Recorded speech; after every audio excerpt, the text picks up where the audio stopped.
Ya pemirsa, beberapa waktu terakhir publik dihebohkan gitu ya. Bahkan ada yang pro dan juga kontra mengenai pernyataan dari akademisi Rocky Gerung yang dianggap menghina Presiden Joko Widodo. Namun kemarin Rocky Gerung meminta maaf atas pernyataan yang sudah membuat gaduh di masyarakat.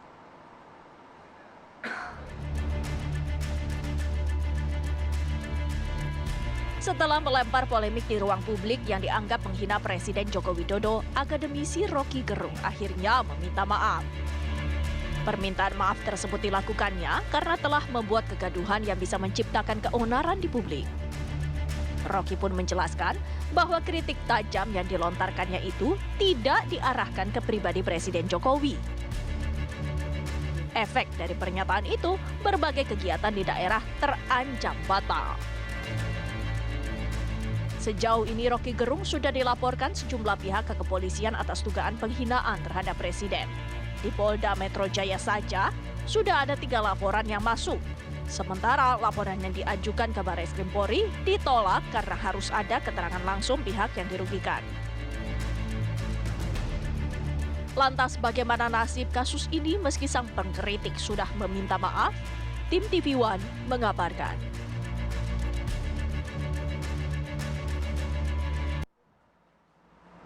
Ya, makin ramai dan menjadi-jadi nampaknya ya kasus ini. Kita coba akan bahas bersama dengan narasumber kami. Sudah ada Bang Hendri Satrio, analis politik dari Universitas Paramadina. Selamat pagi, Bang. Selamat pagi, Maria. Nggak sendirian, ada temannya kali ini di studio. Ada Bang Nyarwi Ahmad, analis komunikasi politik dari UGM. Selamat pagi, Bang. Assalamualaikum.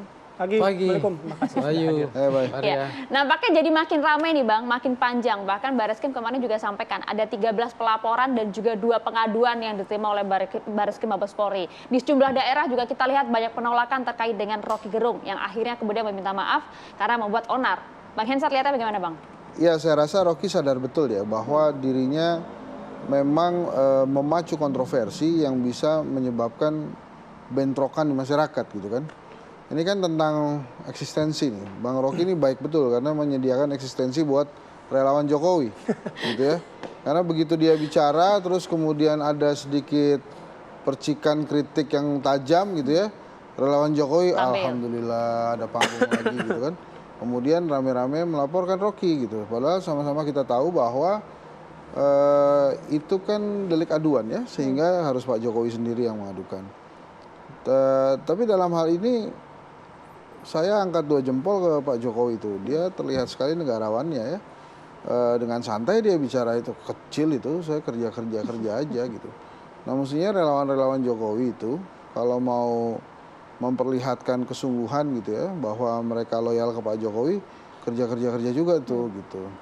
Tapi kan yang kita lihat di sini memang prihatinnya adalah bahwa beberapa acara ya yang digalang di daerah itu, begitu ada Rocky-nya terus kemudian dibatalkan, ada yang dipersekusi dan lain-lain. Bahkan yang Rocky hadiri itu kan kemarin pertemuan di masyarakat tuh, yang kemudian oleh salah satu anggota dewan kalau saya nggak salah ya, dari partai politik yang besar juga, gitu kemudian menggeruduk itu gitu. Jadi Bang, kalau memang tadi bilang ya kalau Pak Jokowi negarawan, ya itu kan masalah kecil gitu, nggak usah dibesar-besarkan. Saya kerja. Relawannya kan yang akhirnya melaporkan. Garisnya apa sih nih? Kalau misalnya relawan ya tunduk aja sama pimpinannya gitu. Kalau misalnya nggak usah dipermasalahkan, tapi relawan punya gerak juga. Ya kan relawannya bergerak sebelum Pak Jokowi komentar ya. Dan ya memang begitu kali mereka pengennya gitu. Dan kemarin itu kan ya memang banyak gitu. Tapi menurut saya sih mestinya bisa diselesaikannya itu dengan teknologi yang diwariskan oleh para pendiri bangsa kita ini yang namanya musyawarah mufakat itu. Itu kan lebih keren gitu ya. Tapi maksud saya begini, kemarin Bang Rocky itu beberapa kali mengatakan bahwa dia minta maaf atas statement dia yang sepertinya membuat gaduh di masyarakat. Itu. Kalau saya melihatnya bukan hanya gaduh ya, tapi emang bisa bentrok kan masyarakat itu kalau kita lihat ada berbagai acara itu, dan Rocky menghentikan itu gitu. Cuma memang dia menggarisbawahi jangan hentikan saya bicara dengan mahasiswa misalnya, dia beberapa kali bicara seperti itu. ini kan bukan pertama kali ya Bang Rocky begitu. Jadi kalau Rocky ngomong begitu tuh emang dia dari dulu begitu gitu. Tapi kan nggak bisa menjadi pemakluman juga dong, Bang. Oh iya, saya juga. Khawatirnya jadi latah nih nanti Ya, masyarakat. ya. Tapi dengan apa yang dia jelaskan sih mestinya saya nggak berusaha membela Bang Rocky ya.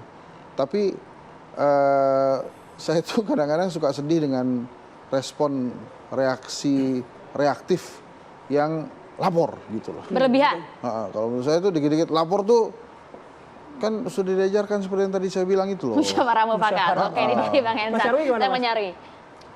Ya, saya setuju dengan pandangan Bung Henry ya. Artinya saya mulai dari belakangnya ya.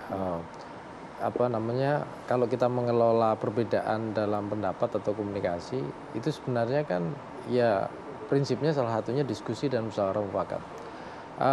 Memang kalau begini, pada kasus Rocky ini yang terakhir disampaikan soal kritik ya. Kalau kita simak secara keseluruhan, kritik itu sebenarnya make sense, masuk akal ya.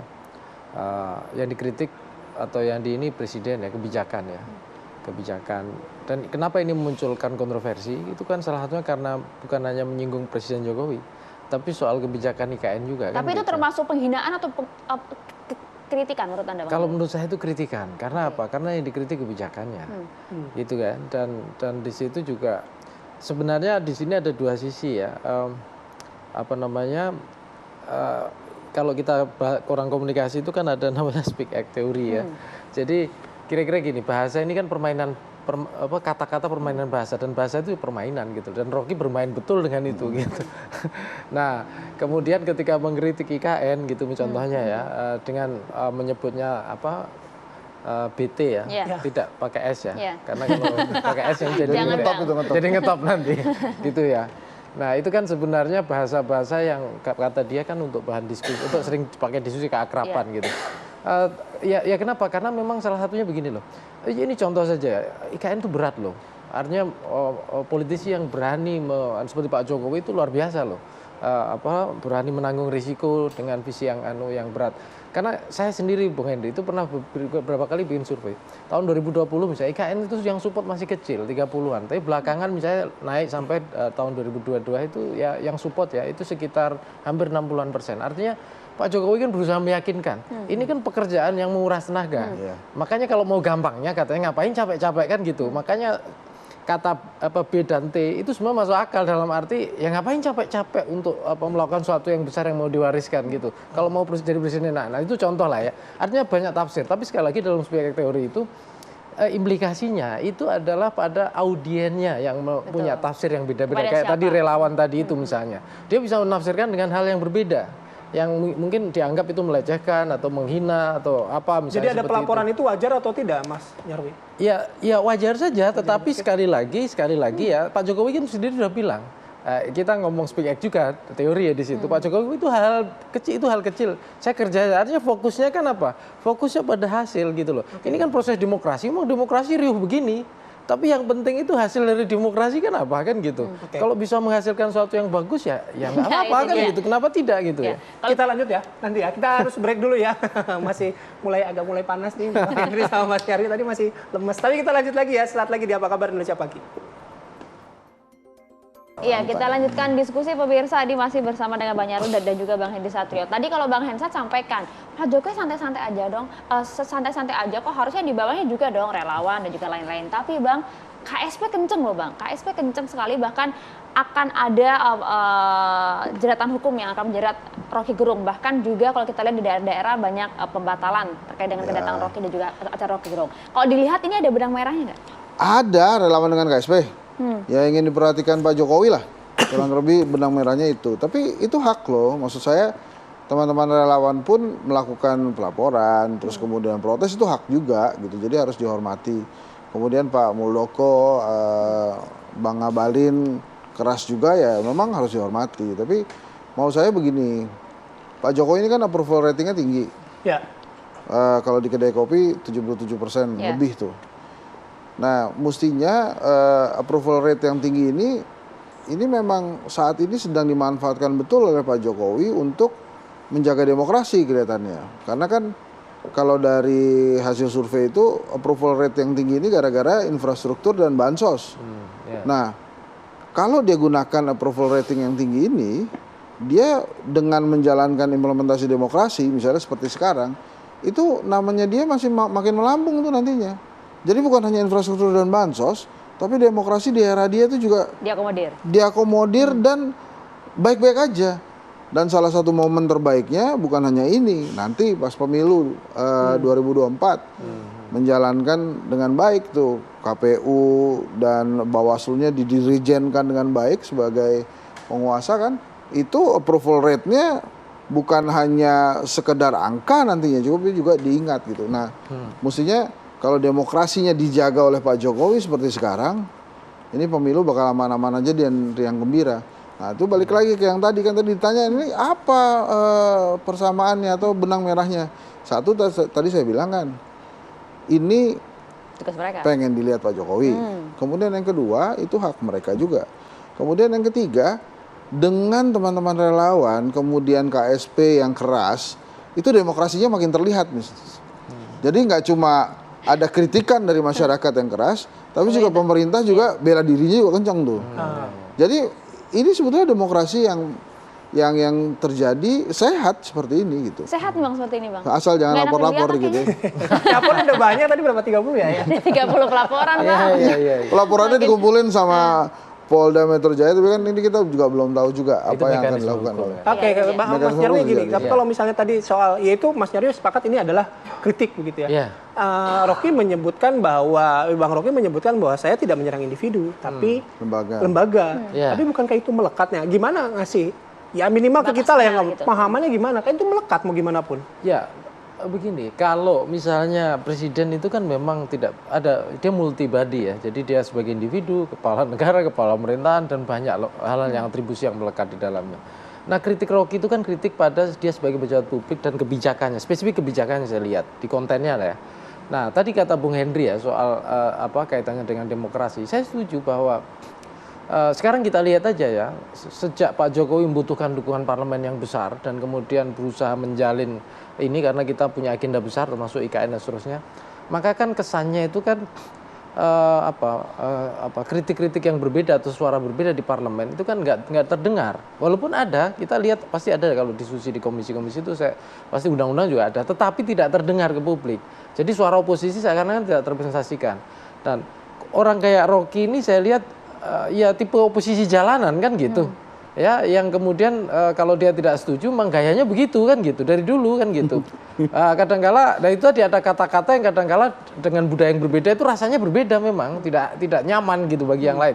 Tapi balik lagi ya, kita itu membutuhkan oksigen dalam berdemokrasi. Tadi kata Bung Hendy misalnya dengan profil rating yang tinggi tadi Pak Jokowi, legasi yang mungkin beberapa orang istilahnya melihat agak kurang itu kan seakan-akan dianggap bahwa ada regresi demokrasi di era Pak Jokowi gitu. Dan justru ini yang harus kita jaga juga image bangsa kita bahwa kita itu tidak hanya berhasil survive di tengah Covid, tidak hanya berhasil misalnya menjaga pertumbuhan ekonomi walaupun dengan susah payah gitu ya, membangun infrastruktur dan lain-lain, punya mimpi IKN, tapi juga kita punya mimpi terhadap demokrasi yang juga sama-sama kita support gitu loh. Nah, ini tadi perbedaan itu hal yang wajar gitu. Tapi kemudian pendapat-pendapat ini kan mengarahkan kalau bisa ya kita itu sama-sama berpikir hal yang kolektif tadi gitu loh.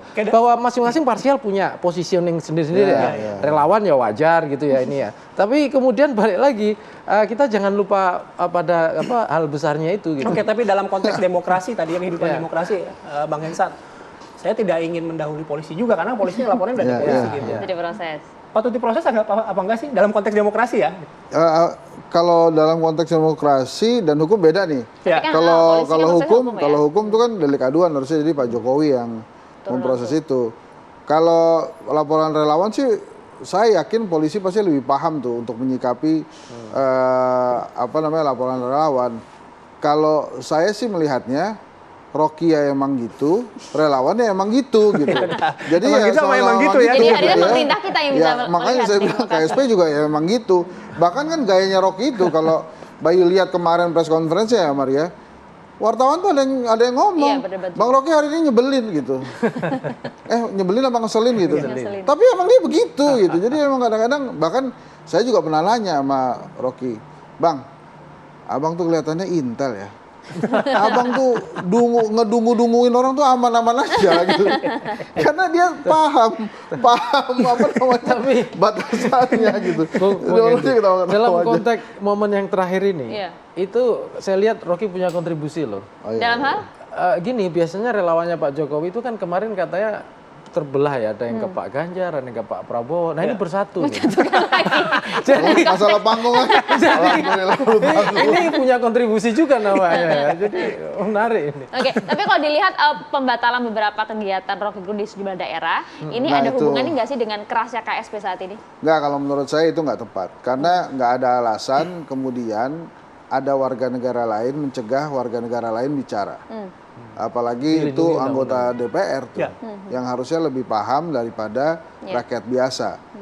Rocky dalam hal ini tepat sekali karena memang mencegah bentrokan yang terjadi di masyarakat.